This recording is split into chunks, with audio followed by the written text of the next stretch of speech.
Back in the 70s, board games and improv theater had a baby, and it was called the role-playing game. These games allowed a generation of kids to live out their dreams of slaying dragons and saving kingdoms, all while sitting in their bedrooms and basements. Today, gaming has moved into the cultural mainstream, and role-playing games are back with a vengeance. Join us now as 5 of these former kids come out of the basement and onto the internet to experience adventure, mystery, and obscure pop culture references. It's time for Roll for Combat.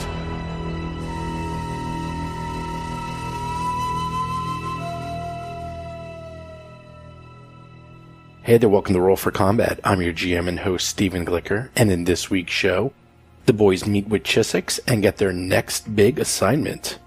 We give away another $100 Amazon gift card like we do every week. Listen to details on how you can enter that. We give out more information on how you can win a free trip to PaizoCon and hang out with the Roll for Combat crew. And in this week's PC and GM tips, I explain why you should always build a character with some serious flaws. So after last week's monster show, we'll probably want to jump into this pretty quick. Once again, the free trip to PaizoCon, it's going to take a couple of episodes for you to get all the information, and then I'm going to give you information on how to enter. So basically, listen to last week's show, listen to this week's show, and then listen to the next couple of shows, and then there's going to be information on how you can enter. And then sometime around the end of April, beginning of May, we'll be selecting a winner. So just for those of you who didn't know exactly how this was going to work, that's how it's going to work. So there you go. Also, for those of you new to the show, thanks for listening. Once again, if you want to catch up, you can just listen to episode 25, where we start a brand new adventure. Or you can go all the way back to episode 1, or you can start all the way at episode 1 and catch up with the rest of the antics. But with that, let's get right into the show.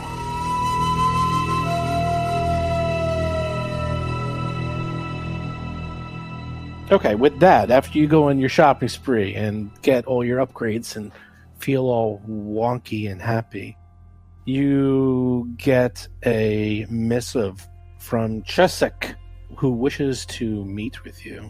Ooh, that sounds good. What are the details? Where does he want to meet? John Statz is playing the Vesk soldier Mo Dupinsky. In his office right away. Ooh. Who is he again? Chris Beamer is playing the Lashunta operative Hirogi. The leader for the Starfinder Society? Your contact? Oh, yeah. Yeah. Yeah. You mean the one who just made a huge profit off of exploiting our image? Bob Marquis is playing the human envoy Rusty Carter. No, that was, The proceeds went to the Starfinder Society. wasn't that Cora or Tor? Nor, that was Nor. Well, Norse used his camera, but yeah, it went to Starfinder. Oh, yeah. It went to... Yeah, Chessick was the bug thing. He's a bug. Yes. No. Anything I can do to help the Starfinders. Yes, that's our motive right there. Chessick invites you in. You obviously take the robo-taxi. You go back to the Starfinder Society. As you walk in, everyone looks at you, and they give you a round of applause. They all stand up and clap, saying, "There they are, the Fabulous Five!" And you guys have become minor celebrities in the Starfinder Society itself. Wow. Excellent. That Thank you. is so great. It's too much. Please be seated, please. I've never played an adventure where my character wasn't the scum of the earth at this level, so that is just... Well, we know the truth. We know the truth. So they don't know this. Yeah, well, it's important that they know the truth, too. So they're all excited. People want to take pictures, get your autographs. They're all just like, even the other Starfinders, and even some of the bigger and higher level Starfinders are impressed and give you little nods and like thumbs up as you walk through the offices. Yeah, Mo eats it up. He's going to shake hands where people weren't actually offering their hand to shake. So, yeah, no, I definitely press palms. You know, I chat, I flirt a bit. Yeah, Rusty looks like he looks like $1 million. It looks like he just came out of a salon. He looks so nice. Really? Wow. Well, yeah. Really? Your hair. Where do you get your hair done? You need to. It's not just getting the right guy. You need to then take care of it every day correctly. I can actually give you some tips. Also, you got to lose the antenna, Hirogi. Ha! Mo doesn't he doesn't really believe his own eyes. He's going to poke Rusty to see if he's actually improved, as he looks good. Hey, don't poke me. I'm a doubting Mo. Okay. I'm guessing that's hollow skin technology. I think. Roll to see if you disbelieve. Perception, probably. Will? Ooh, I roll a 9, and I think my perception is pretty crappy. 10. Yeah. Do you have any modifiers? No. 10, Well, 12. plus 1. Okay. No. 10. I'm still there. As far as you can tell, I'm real. All right. Do you look human? Oid? I look great. That's all. I detect evil. I look the same I always did. I detect evil because you're undead. You don't have that ability. You have to trust your own eyes. Looks like he just came back from a long spa vacation. He looks better than you ever see. He looks like he's just got a nice sheen about him. His hair's done. His skin looks good. He's got a manicure, pedicure. Does he look undead, though? Million credits. Nah, he looks awesome. I think Tuttle would like to try a medicine check. Jason McDonald is playing the Soki mechanic Tuttle Blacktail and his drone, Cheddar. What? Everyone is poking and prodding you. We're being rude to our host here. What the hell's going on? Oh, no. Not a good roll. 12 for a medicine Yeah, check. he just looks Tuttle rested. appears to be fooled. Yeah, rested and relaxed, and Looks like $1 million. you might want to pick up some of those dermatology products, Tuttle. Yeah. We'll have to do another check at another level. Skincare. That's what we're talking about. For you, probably fur care, but still, I think the concept is still the same. The flea collar first, and then Not have fleas. Yeah, we'll have to secure it around his neck so he doesn't, scrape it off. cone. Put a We're doing cone. the big cone. Oh, yeah. Precursor to the invisible fence next. Well, all right. How you doing, Chessick? Chessick welcomes you in. He telepathically, its antennae are twitching, and he telepathically greets you and welcomes you.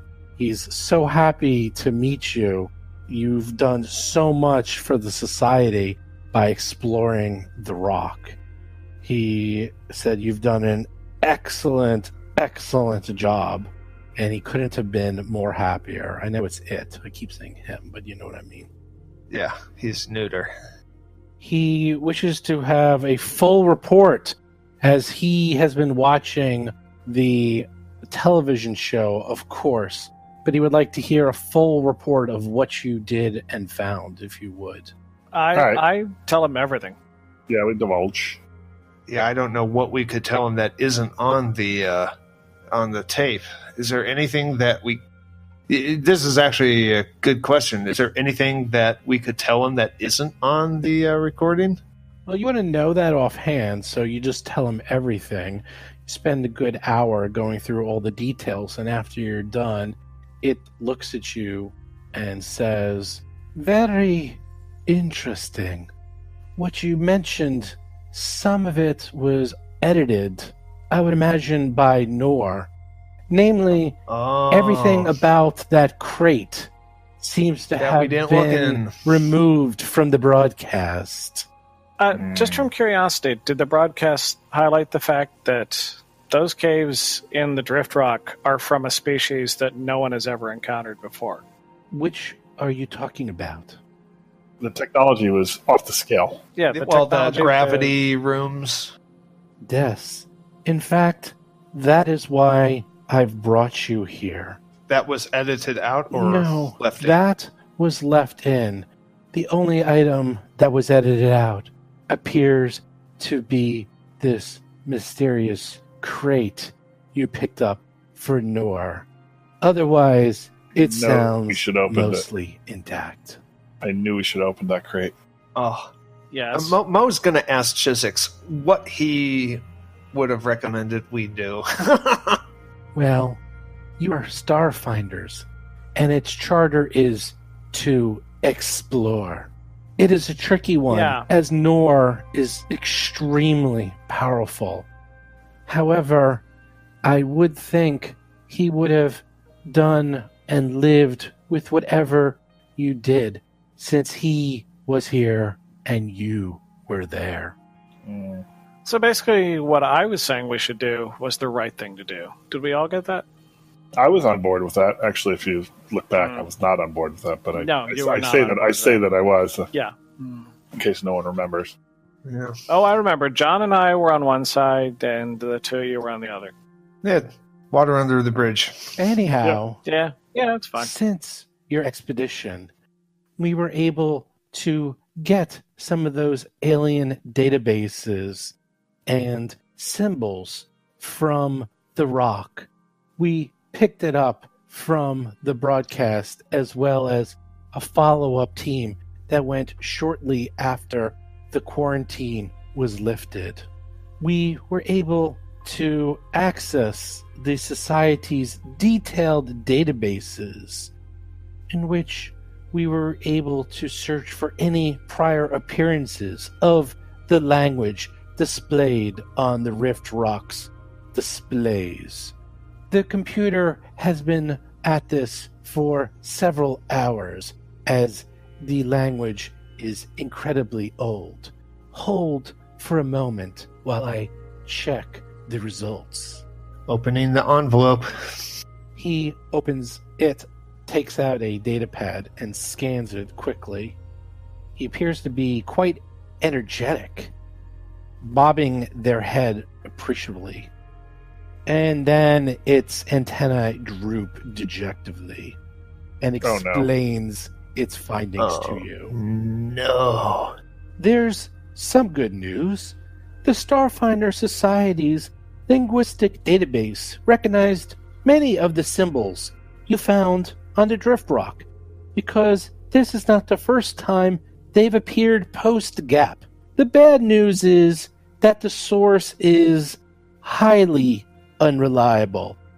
Chessick's notes as segments of their chitinous body scrape together in agitation. All that we have about these earlier texts comes from Halakim Zan nearly 3 centuries ago, and it seems that no published studies of those texts have appeared since. According to these records, Zan's original findings were donated to the Qabarat University of Xenoarchaeology and Xenoanthropology on Castroville shortly after his... The Sheeran pauses while contemplating how to best phrase this sentence. Disruptive expeditions. Fortunately, the Society has numerous alumni from that university, and I can readily secure you a contact there and forward my personal recommendation to a few faculty members. Perhaps they can show you Zan's notes and even take you to the original site so you can search for more clues about whatever this drift rock once was. Castrovel, huh? What do you know about Castroville? That's my home planet. Oh, really? That's my home world. Yeah. On the other hand, we're going to a university, which is my preferred environment. So, Tuttle's pretty happy about all this. It's a hot world. It's a human world. It's a bug planet. It's a bug planet, because a quarter of the planet is covered with bugs. It crawls. It's an ugly planet, a bug planet. There's a lot of dangerous. I used to hunt there often. I kind of wanted to not have to go back there, but Rusty, what was your question? The name of the university, just because I'm writing notes. But also University. Qabarat. Yeah, and the name of Chessick's contact. Your contact will be, and he taps a few keys, there's a postdoctoral student named Wallace who has worked with the Society in the past. I'll ask him to greet you when you land in Qabarat. Okay. it's the shining jewel of the Western Sea. It's one of our greatest cities. So it's going to be all aliens everywhere? All ugly Well, aliens. no. I mean, the locals are Lashunta, and you are the alien, so whatever you are. Yeah, We're not sure what that's you are. cute. All right. Oh, God. Seriously? Yeah, it's a bug hunt. Yes. Another bug hunt. It's actually it's diverse. I mean, there are a lot of it's my planet. I mean, we're the dominant race in the Landsrat. Well, you'll have to show us where all the good restaurants are, though. Oh yeah. Are you considered typical of your race? I mean, I am atypical of my race. Okay, all right. So There the are rest of 5% them know how to get in out of the gunfire. Yeah, do other members of your race get shot more or less than you do? Right. Yeah, I am known as a bullet sponge. you're combustible. Yeah. There is a In high school, you were the one they all threw the dodgeballs at. Is that what you're saying? yes, because they would hit every time. There is a 5% of the population is human in Qabarat. Oh, thank God. Civilization. Okay. And it's very civilized. Our planet's very odd. It's a highly civilized planet with massive high-tech cities, but like it's got a massive primordial wilderness as well. And we keep it out with electrified fences and gun turrets. And no matter what happens with our questing, we're never going to have to go out in the wilderness where monsters will attack us. I have hunted there. I've hunted quite a bit. So Wow. there's Yoshokis are there too, 4%. There's even elves. Wow. Elves are actually very populous. There's 3 main populations on Castroville. Hirogi knows all this. As long as they recognize the might of the Vesk Empire, I think we'll be okay. We respect the Vesk Empire, but like my race is a race of warriors as well. That's good. Like you should know that from looking at how I operate in combat. I've seen the relative sizes of your races. Is this sort of like the Wookiees and the Ewoks are a race of warriors? I guess you could say Ewoks are a race of warriors, right? They do have weapons. This is what I'm saying. So Yeah. Well, as long as they recognize themselves as warriors, I think it'll be easy to deal with them. You know, I let them call themselves warriors. It's the polite thing to do. Chessick interrupts your barbs and goes on to explain, just to let you know, this Halokim Zan. As you know, the Starfinder Society is an organization dedicated to uncovering the secrets of the universe and its past. As in any pursuit, the sensational hero can attract new recruits, and a buffoon can tarnish the whole field. Zan was both. He traveled throughout the Pack Worlds, making a name for himself as an explorer and archaeologist, but his techniques were utter rubbish. He was a looter with good press agents, and he published lurid gibberish like the pyramid people of Ukalam. His articles were popular with the public, but for every diligent explorer they inspired, another 2 were unscrupulous treasure hunters who just wanted to blow things up and call it archaeology. Unfortunately, he is all we have in Leeds. Mo is going to tell Chessick, rest assured, there's nothing that Mo hates more than a secret of the universe. And we're going to find this secret, and we are going to crush it. And he pounds the table. Excellent. We hope so, as it appears this drift rock is millions of years old. This is quite an extraordinary find, and this appears to be our only lead for understanding its purpose. I'm ready to go. What about you guys? So we're trying to figure out the purpose of the drift rock, right? Yes, we went through the database, and the only recognized symbols came from Zan's writings from nearly 3 centuries ago. However, nothing was published. His original texts are in the university. Hopefully, you can go through the archives and find some of his original unpublished works to help us decipher these alien scripts. But to be precise, our goal is to learn about the species, the race that is involved here, not what's on the drift rock, right? We're probably done there. Oh, your goal is to get the notes to decipher the language so we can understand the purpose of the drift rock. Oh, okay. We may be going back there then. Okay. Yeah, if we can't decipher the language ourselves, then the society will help. No, Is that... you can't decipher it. No one can. No. Oh, okay. The computers found the only decipherable source, Zan's original manuscripts. Okay, so his manuscript will have some answers. Correct. You no longer need to get to the drift rock. We are downloading all the information from the rock into the Starfinder databases. Sounds good. And we got a ship that's newly repaired. Yes, Take us we've there. taken care of that for you. It was the least we can do for all your hard work.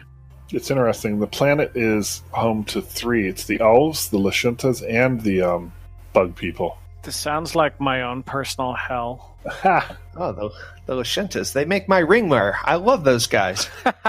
Rusty will be building a vacation home. Yeah, the foreman, the foremen are a really nasty bug-like insect hive mind, and the Lashunta and the foreman have been at war for hundreds of years, and only recently have there actually been a peace between the two. And the elves... Only for last 30 years. Only last 30 years. And the elves just sort of keep to themselves and are like all on their own. They'll talk about aloof. The elves are aloof. Yeah. We'll have to take them down a peg or two. All right. Well, that sounds like I'm game for going back to my home world. Do you have any additional questions about Zahn or the university or your mission? Do they know that we're coming, or is this a clandestine trip? No, they know that you are coming. Oh, and another question. What about the cameras? Yeah, no more cameras. The camera was Nor's. The camera is not part of this expedition. The camera actually left once you came onto the station, by the way. Cambot left. What a cliffhanger. Yeah, I don't need people to know my business because there might be some shenanigans. At least not for free, anyway. Did you guys do any analysis on that attack that we suffered on our way to the station? I mean, there seems to be a leak somewhere, unless that was all window dressing for the show. Yes, we looked into that. Very odd. A unregistered Eoxian ship attacked you. For what reason, we have no idea. And why it self-destructed, obviously they were hiding something. What, we do not know. Okay, fair enough. Maybe they weren't happy with our TV show. Yeah. Yes, that was both a benefit and a detriment. Because, unfortunately, thanks to the broadcast of the Drift Rock exploration, it's only a matter of time before someone else beats the society to this prize. As Zan was quite well known, it will only be a matter of time before someone else puts this together. We shall be the first to do it. Right. Well, it sounds like we should have put some money into our ship upgrades, but it's too late for that. Ha! Yeah, I needed personal upgrades. Yeah. My armor was so crappy. Yeah. Do you guys have any other questions? Nope, not I. I figured much of this we're going to find out when we get and meet our contact there and all that sort of thing. Yeah, I think that's enough. Thank you very much, Chessick. Yes. One thing is Hirogi knows that Ukalam, and when he mentions the pyramid people of Ukalam, that is the wilderness continent on Castroville that is untouched by civilization. And that has nothing, no settlements, nothing. It is complete wilderness. That you might be interested in knowing a little bit about. Being a Lashunta. What's it called? Ukalam? Yeah, who can do a knowledge check for that? Not I. Well, Hirogi. Hirogi knows lots about Ukalam. I'm trying to look it up. That's your knowledge check. Ukalam, yes. It's unconquered depths of wilderness. It's a domain of powerful beasts, deadly plants, and immense fungi that drive a never-ending cycle of evolution, growth, and decay. Any settlements that have been there have been consumed by the jungle, and most ruins are damaged beyond identification. It's not untouched by civilization. It's unfazed by civilization, in other words. Yeah, well, the constant conflicts between Lashunta and Formians played out over the continent's southern half, littering the expanse with craters and starship wreckage, which is overgrown now. Bases and fortresses dot the coast. Both of the races have scaled back their presence there because the war is over, decommissioning many of the outposts, allowing nature to reclaim them. In the handout, I'm looking at the map. It's called Ukalam? Ukalam. It's in the upper left-hand corner. Oh, okay, upper left-hand corner. Okay, so I see something's on the south, like a station, and it's the northern. Okay. There's, just to give you, since you could just pull this up, you don't really need to do anything. Yeah. Asana is where the Lashunta are, and that is where, if you look up to the right, almost in the dead middle, that's Qabarat. That's where the university is. To the south is the colonies, and that's where the insectoids live. To the southeast is Soyaran. That's where all the elves live in almost total isolation. And then obviously to the northwest is Ukalam, which is complete wilderness and craziness.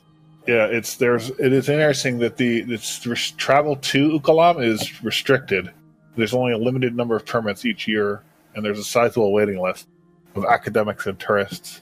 I assume we have permission to get to that. Is that something that we'll have?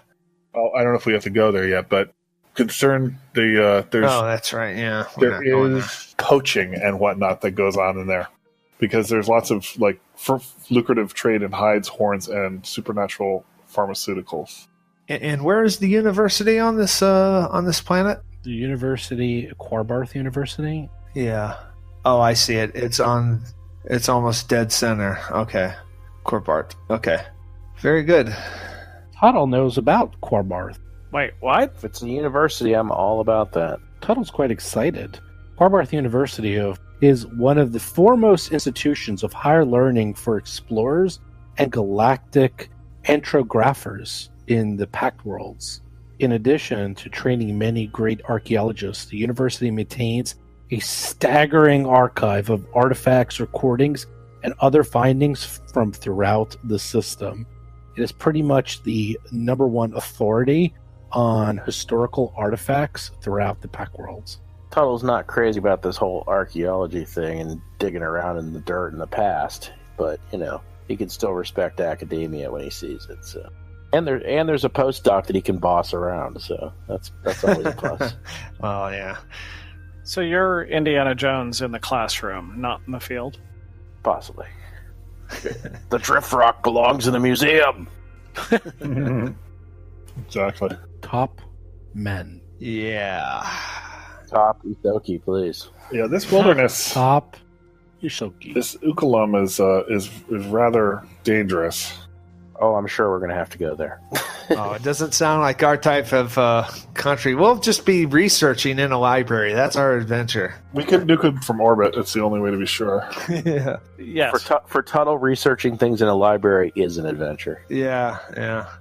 Well, you can bring up a little picture, and there's snapshots, and here's one of them from that part of the world. Oh my goodness. Okay, sure. Yeah. Oh, look! There's a little It's a puppy. Yoshi. Yoshuki. Yoshuki.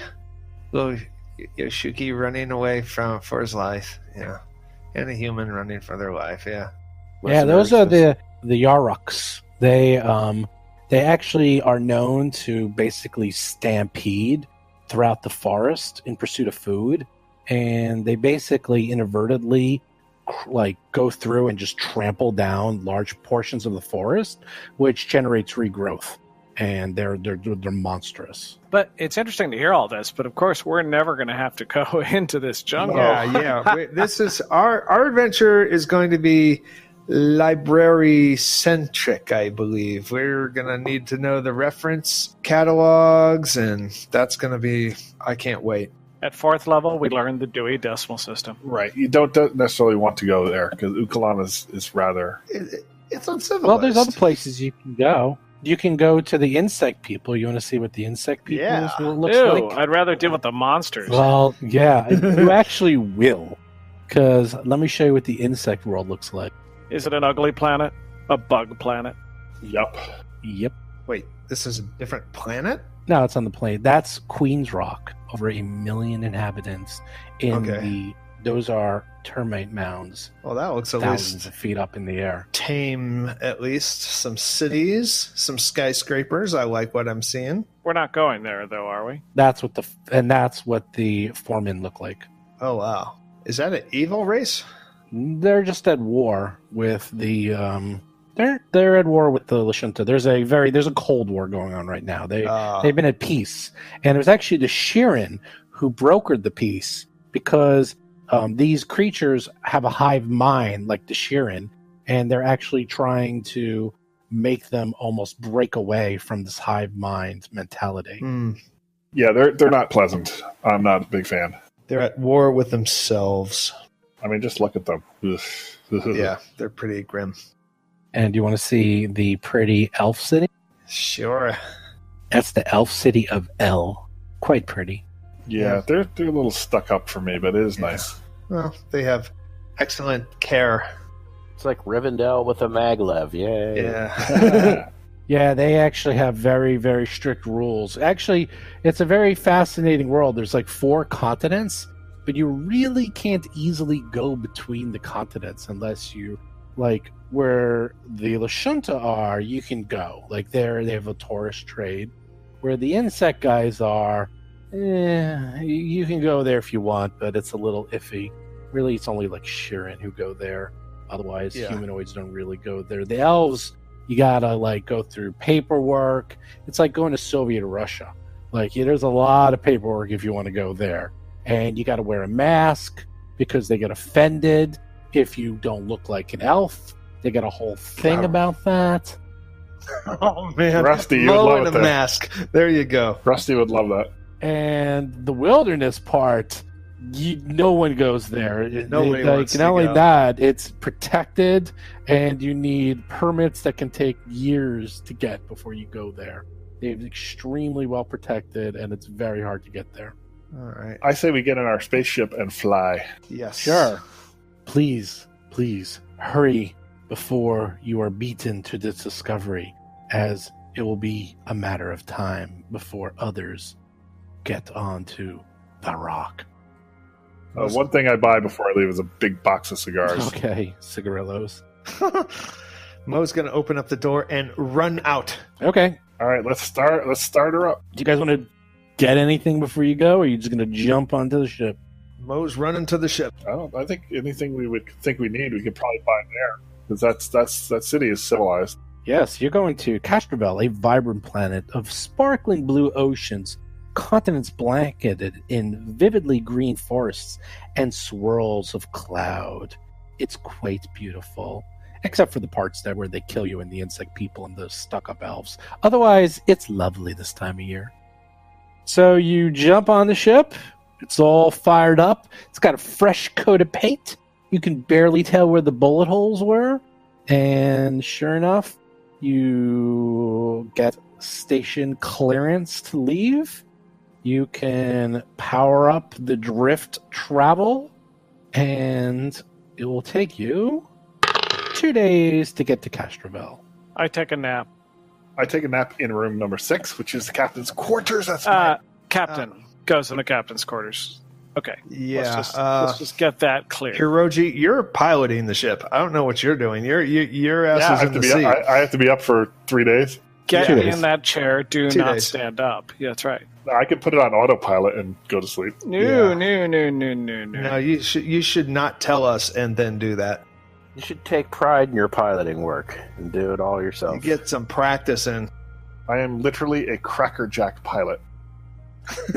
Yeah, that's how I would describe I'm like an ace, actually. You In are fact, the cardboard prize of crackerjack pilots. You are a crackerjack. I'm going to start putting like X marks on the side of the hull for all of our kills. Okay, you got 1. Hey, you only need 5 to be an ace. Yeah. So we get there. Nice. And you are in orbit, and you can land in Qabarat and go about your business. Is there anything you wish to do before you do that? Just suit up, lock and load everything fully charged. I will get to my station. Yeah, I'm gonna drop all the stuff that I've been carrying around. Like Our captain is still taking a nap. Yeah, I'm going to drop a hygiene kit. yeah, and, stuff like that. Yeah. non-essential gear. Okay. So, yeah, it's pretty simple. You guys can actually, when you enter the atmosphere, the city-state's aviation authorities hail you, asking for identification. There you go. What do you do? Happily give it to them, and I shake their hands or whatever appendages they happen to be putting forward, and I try my you're best in your to be room, friendly. so I don't know what you're doing. You're in your captain's quarters. So Oh, sorry. doing whatever. All right, so I actually received the hail. I say, yes, this is 157 Heavy. We're coming in. Request landing. We are a part of the Starfinder Society. Requesting landing. They go through, they get your identification, they direct you to one of the landing pads at the ship's spaceport, the ship's end, and yeah, you guys are all cleared for landing.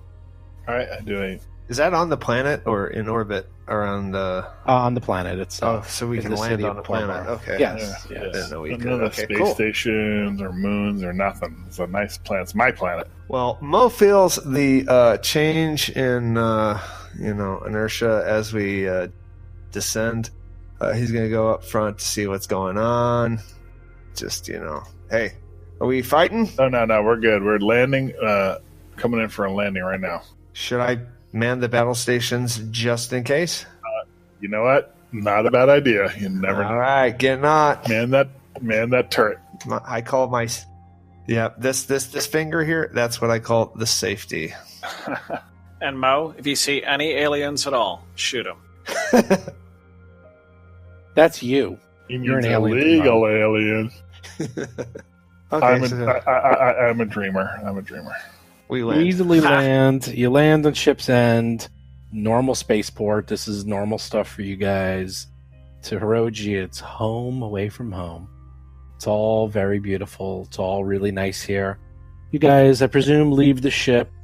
You have to go through customs, and they just ask you about your business in Qabarat, whether you have local contacts, the expected duration of your stay, and whether you're importing any foreign life forms. All right, we're definitely not.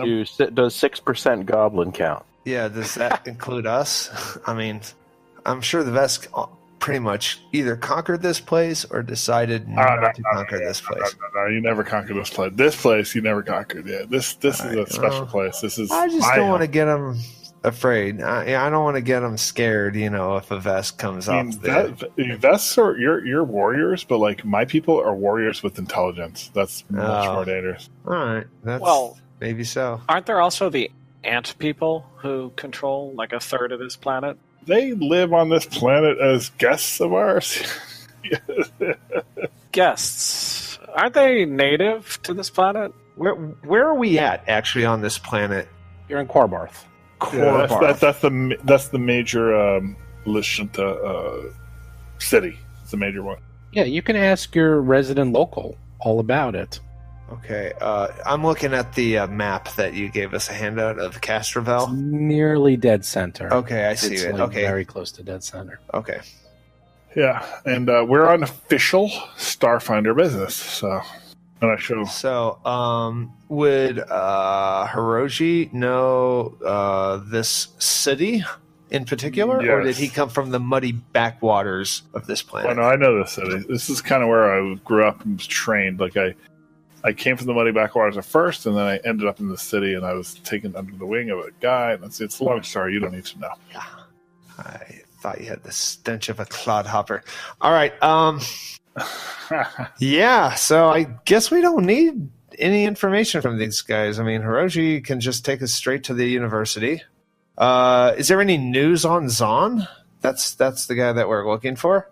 We're actually looking initially for our contact named Wallace, who's a postdoc student who knows. Zahn died. Yeah. He's long Yeah. dead. Oh, We're looking for Wallace. He's a postdoc student who's a friend of our Starfinder Society contact, Chessick's. Right, and where would he might be? At the university, I He's a believe. postdoc student. He's at Qabarat University. Oh, let's Sorry, head there. Jason, you were saying. Yes. So I will say, as soon as you go through customs, you don't have any problems, you don't have any produce, you have no pets, you obviously all have your shots, you go through quarantine, no problem. You go through customs, and they give you some travel papers. They tell you to keep them for the duration of your stay, because they're very strict about travel between the continents in this planet. And as soon as you leave the spaceport, you see your contact. He recognizes you right away and starts waving, and you knew what he looked like because you saw pictures of him. cool. Wallace. I knew he, looked like one of these aliens. Well, he looks like the alien that you were expecting to look like. Okay, so he looks like a Shunta. Got it. Yes, he is tall and thin, almost to the point of seeming gaunt. His clothing is a stylish blend of local silks, though the overall ensemble shows considerable wear. He positively beams with antenna twitching excitement as he meets you to show you around. And he's like, fellas, over here, and he runs up to greet you all. Hey, shh. Let's try and keep it a little low key. So he's the Lashunta version of Sala. Dobson. We got Dobson here. Nobody cares. All right. Mo is going to wave back at him and say, here we are. How are you doing? Wallace. Wallace is his name. How are you doing, Wallace? He reminds me of Rowan Atkinson in Never Say Never Again. Know that reference, but Yeah, I know. That he's just running up. He's like, wait, yeah, Mr. Spy, come over here. Tall and thin, possible comic relief. I think when we make the movie, I think he's Stephen Merchant. Yeah. Oh, hello, Fabulous Five. It's so excited to meet you. Yes. I'm here to show you around and bring you to the university, and anything you need, you can ask me, although it looks like you got a fellow Lashunta right here with your party. Ha ha ha ha. And how are you, good Hirogi? Oh, I'm doing great. It was a nice flight, uneventful, and we're ready to get to work. Lead the way. Excellent. Come with me. You have all your baggage, you have all your luggage, you have everything you need. Excellent. Anything at the gift shop? Any we travel food light. or beverages? No? Good. Let's go get that robo-taxi and go to the university. Oh, yeah. I like this guy. I want the Johnny Cab. So you Yeah, we hails follow you. him. Yeah, he hails you a taxi. You guys jump in, and the taxi carries you through the heart of Qabarat and to the university. The taxi winds its way deeper into the city, and the trees give way to elegant towers of carbon fiber, glass, and steel, each artistically sculpted to create a stunning forest of dazzling skyscrapers. Like it. The Qabarat University is just to the north of downtown commercial district and consists of about 10 buildings scattered over a campus of groomed lawns and gardens. He goes on to explain sort of the history and all that stuff, and you guys are just sort of looking around and seeing everything. I guess kind of bored since you've heard all this by Hirogi when you guys were on your way here, and you've yeah, enough of this. Tuttle may actually drop off a resume while we're here, see if they have any tenure track positions open. Tenure track, right? And I'm actually uploading a picture, and this is what it looks like. Oh, okay. So for the intents of this game, I have this beautiful map here. We're just going to do everything on this one map and abstract it. Cool. So just because it's so pretty, and I thought and it actually will work very well with this next part. Yeah. Wow. So anyhow, Wallace goes on to explain to you that although he doesn't have the background to decipher the Drift Rock's writing and technology, he instead wants to introduce you to Professor Mulhali, who's the head of the Linguistic Anthropology Department. And her office is in Askimi Karimi Hall. It's an 8-story building whose lobby is currently home to, unfortunately, a small pack of journalists. Although he doesn't see that's going to be a problem whatsoever. No. You go be able to get right through and meet with her. He has no idea what would warrant such attention. I don't know why they're here. Linguistic anthropology. They give out degrees for that? Tuttle's thinking to himself, oh, so not a real doctor. Okay. You approach the lobby, and it is packed with journalists that are desperately trying to get in and go upstairs. Wallace appears to be at a loss of what's going on. And here you are. I'm going to ask, Mo is going to ask him, do you know a back way in here that can get us out of this this situation? Unfortunately, no. Unless you wanted to, go up one of the fires or something like that. Although the alarms would go off, and that probably caused more ruckus. And with all the journalists here, the professor would probably be most upset with that. So I would say no. Most indeed. Are there any open windows? Wait, Again, I don't know if that would be the best course of action, as her office is 8 stories up. All right. Well, what we have an issue with the problem here? there's too many people in the front door. Like it's a crowd. I mean, like, is it probably too packed to push our way through? Nah. We can say You can push your way through. Oh, there we go. These are just reporters. Mo will lead the way. oh, yeah.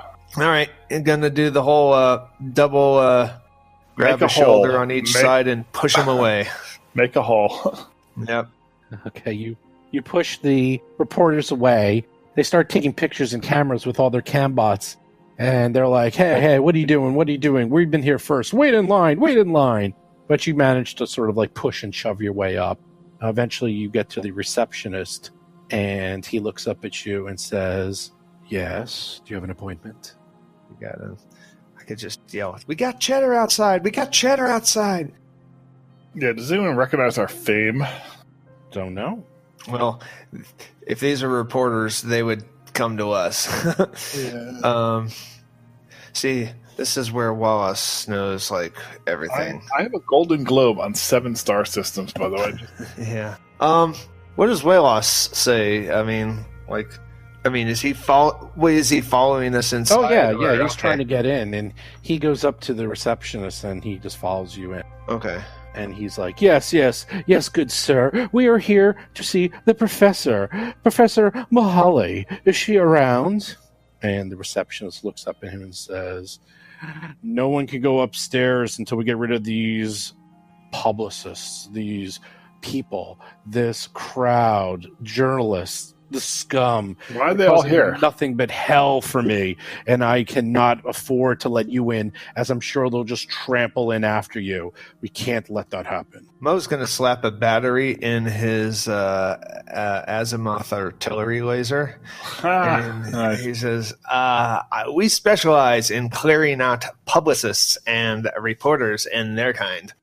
Wallace looks at you and he's like, yes, campus security probably would not like violence, and I'm sure the professor would not like that, as we already seem to have some kind of issue with the press that would probably only make it worse.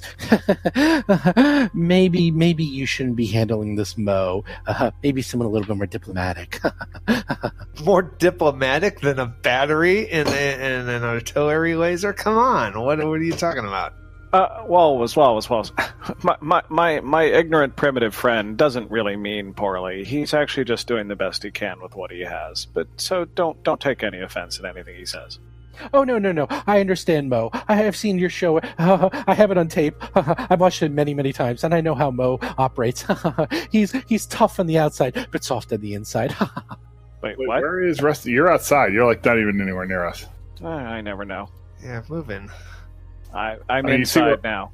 No, you're not, actually. Ah, there you are. Yeah, I had not moved my avatar. My apologies. Anyhow, Wallace is like, well, do you know what's going on, good sir? Do you know? And he's asking the receptionist there. And the receptionist, he says, well, you can probably wait until this crowd dissipates, and perhaps then the professor will see you, or perhaps security will do something about this, although I know they don't want to make any situation worse. So you might be waiting for quite a while before you see the professor. If you're not in a rush, then perhaps you can spend a day or two before this all peters out. Does security consider a flashbang grenade as violence? He looks at you, the receptionist says, I would rather you not set off armaments inside of my work area, if you would, please. All right. Hirogi pulls out a big cigar, lights it up, takes a couple big puffs, blows it in the face of the general area of the reporters and says, hey, I might have a scoop for you. I mean, not for nothing, but right outside is the extremely popular and very famous Cheddar and his master, the one and only Tuttle. No, I literally say that, and I point over outside where they are, because they're out there. All right, give me a diplomacy roll. Okay. How come Mo didn't get a diplomacy roll? Because you could get an intimidate roll. Nobody likes a flashbang grenade. You were trying to whip a battery at them. Yeah. Makes a satisfying slap when you put it into the laser. May I assist this diploma? Never mind. Hirogi rolls an 18, and that is the magic number. Sure enough, the reporters are like, oh, Cheddar? Are you talking about the Cheddar? As in the Cheddar, the half-goblin, half-robot? All fun and games, Cheddar? Where? And is his trusty sidekick Tuttle there too? Yeah, indeed. Right outside. Wait a second. Yeah. Oh, yeah. Provide a distraction for us, Dr. Tuttle. I'm the only one actually qualified to enter an academic building, and I gotta stay outside to be the distraction. You are literally surrounded, as you can see, by the press. They're taking pictures, they want interviews, they're asking all these questions about Cheddar, how his armor works. They endlessly ask you what the button does. What does the button do? Yes, Mr. Tuttle, what does the button do? Have you deciphered the button? Is the button a transdimensional gateway to another dimension? What does it do? Please, inform us. Mo is starting to get curious, too. All right, well, while that's going on, I say, and I take another big puff of my cigar. It's like, all right, can we go up now? The rebel are gone. He's like, do you want to wait for your friend? Well, when we get get them to later. actually meeting the academics, we want Tuttle then. Oh, yeah.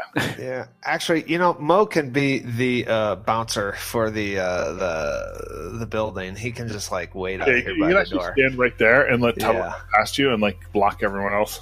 Yeah, and when someone tries to get by, I'll just go, excuse me. I was kind of hoping the guard would then, tell Hirogi there's no smoking in the building.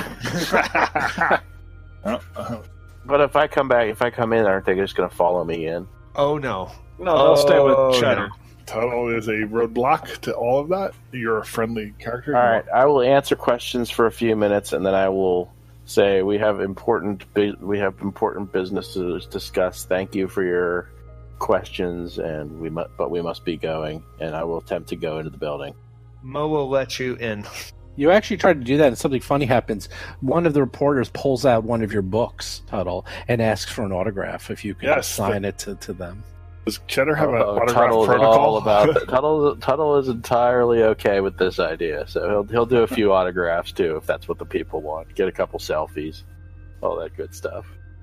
Oh yeah, they're like doing their journalist job, and then afterwards they're all like starstruck, and then they're taking pictures, and then they're like having the funny poses with Cheddar, and they have the Tuttle and Cheddar pose, and I really ought to start charging money for this. Actually, yeah, you can go the Comic-Con way. But no, we'll be for the moment. We'll be kind. Yeah. I imagine by the end of this adventure, you're going to be walking around with the 8x10s.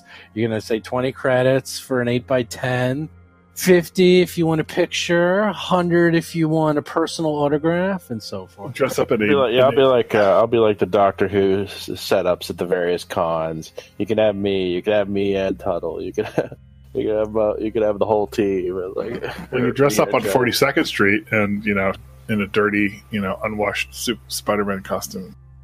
Well, Cheddar costume. Right, exactly. So, sure enough, this whole plan works really well. They take lots of pictures of you. Mo manages to let Tuttle and Cheddar in. The journalists do try to follow, but it actually does work pretty well when they see Mo standing there. Yeah. And it actually works. They can't seem to get back in. And sure enough, you manage to clear out the reception area of all those pesky journalists. Yeah, Mo's going to tell the journalists who are trying to get in that they're allowed in, but not at this time.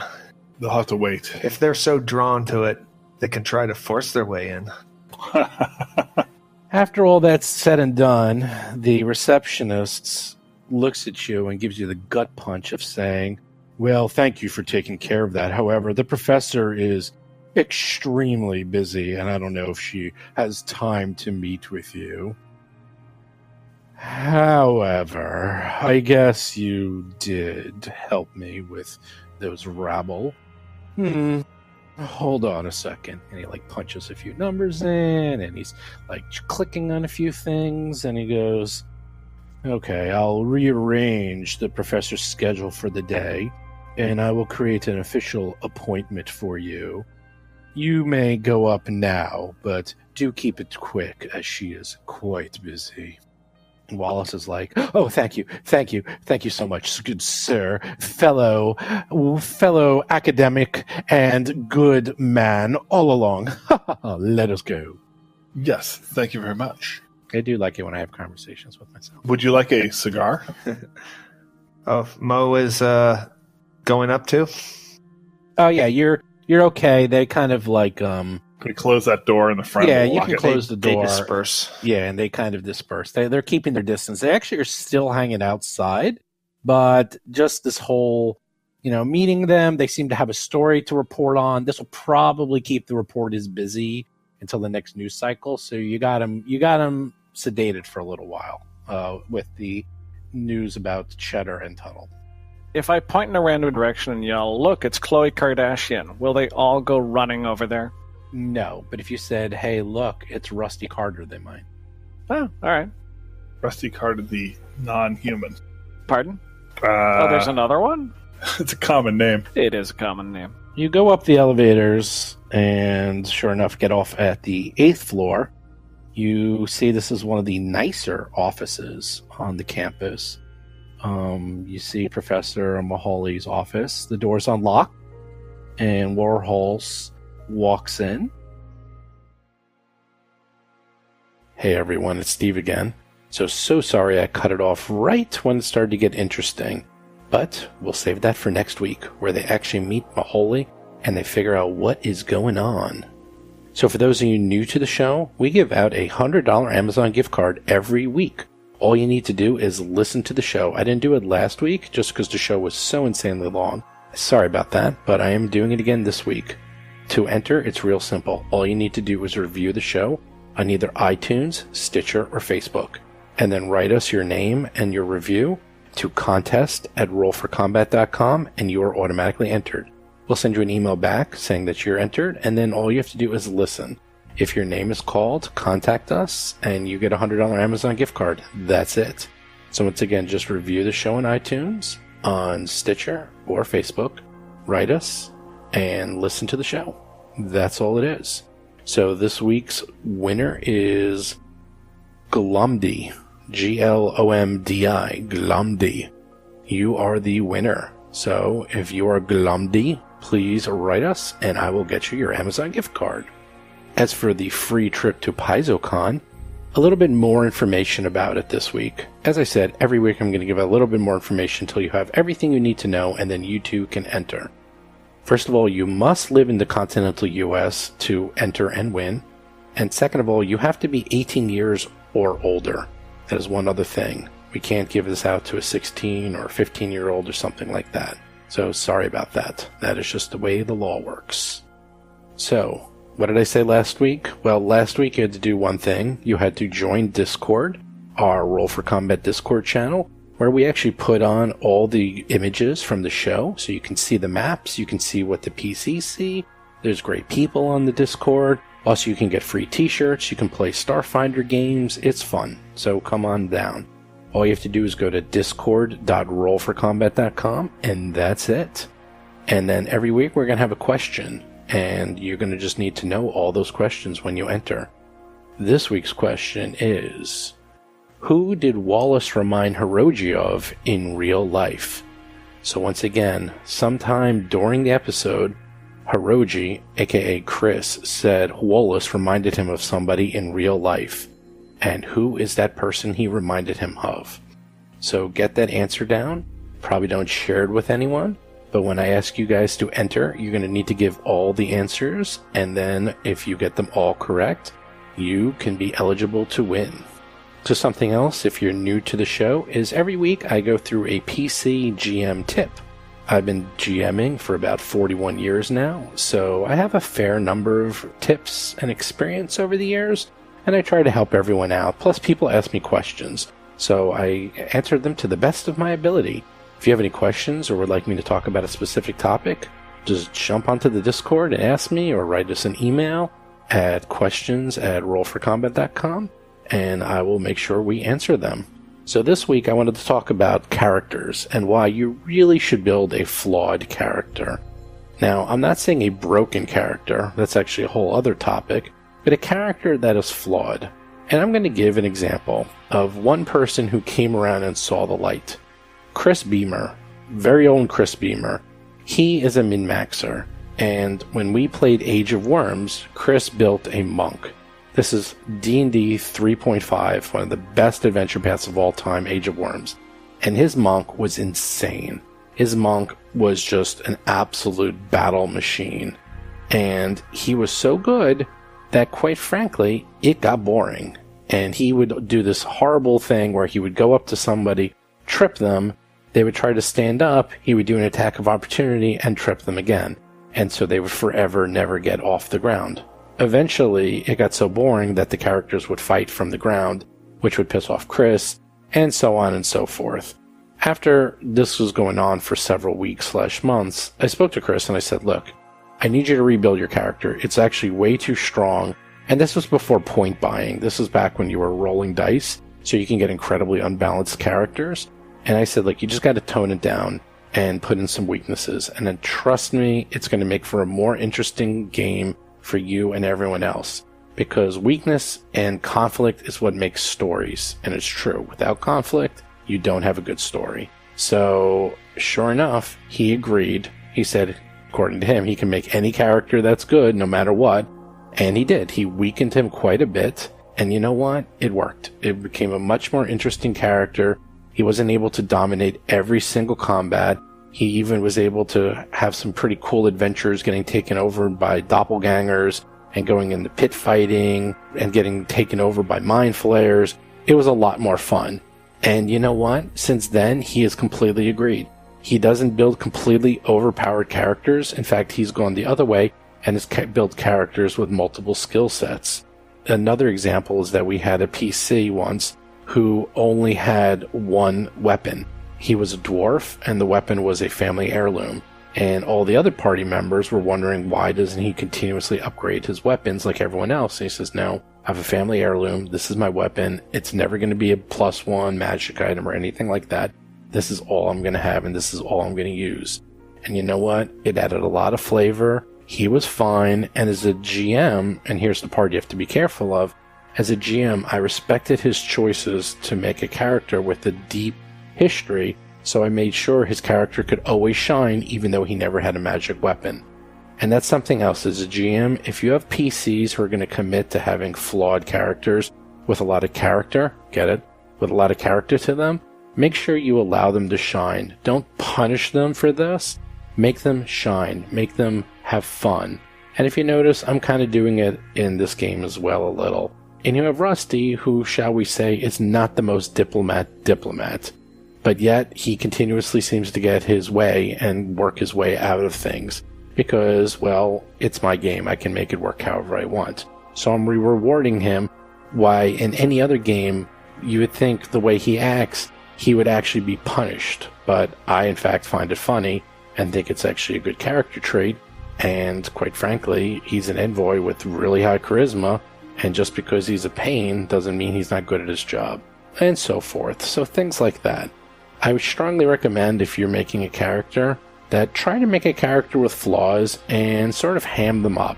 And lean into the flaws. Explain it to your game master, and hopefully your game master is good enough, he will recognize these flaws and sort of have fun with them and make it part of the adventure and make it part of your shtick and not punish you for it. I wouldn't go too crazy and give yourself like a 4 strength or something, but it can be little silly things like they only wear certain types of armor, or they only use one type of weapon, or they're against type. Think of Guardians of the Galaxy as a perfect example. Those guys aren't really exactly the most heroic type. And you know what? Playing heroic heroes is fun, maybe once or twice, but it does get boring after a while. After you've been playing role-playing games for a long period of time, playing the flawed, defective characters makes for a much more interesting story for everyone, the PCs and the GMs. So I strongly recommend you give it a try. So with that, we're at the end of the show. Once again, please follow us on iTunes, give us a review, follow us on Facebook. We got a lot of followers on Facebook now, and they keep growing. You can go to YouTube. Our YouTube channel is also getting quite popular. I guess a lot of people like to listen to this on YouTube. I myself don't know about that, but if you guys like to listen to YouTube, give me a shout out. I'm actually curious to know why you guys like listening to YouTube, but we're going to keep putting them up there because people keep listening to it. We are on Twitch as well. We are on Twitter. We are on Discord. We are everywhere. If there is a social media, we seem to be on it. Definitely check out the Discord channel. First of all, you need to be on the Discord channel to enter the PaizoCon contest. And second of all, we're all there. I'm there all the time. I'm talking to people. And we have a brand new line of t-shirts that are coming out that you'll be able to get really soon. We have everyone, including some of the NPCs. It looks beautiful. It's going to work on any color t-shirt. They're awesome. And they're coming out any day now. So check out the Discord where we have some previews. And then we're going to put them there first for people to buy. And we're trying to make them as cheap as possible so you can just get as many shirts as you want. Once again, you can get there by discord.rollforcombat.com, and it'll give you the sign-up process, and you can get right on there. But with that, I'll talk to you guys next week. See ya. You've been listening to Roll for Combat, a Starfinder actual play podcast. If you have a question or comment for the show, please visit us at rollforcombat.com or drop us a line at contact@rollforcombat.com. You can also find us on Twitter, Facebook, Discord, and other social media platforms.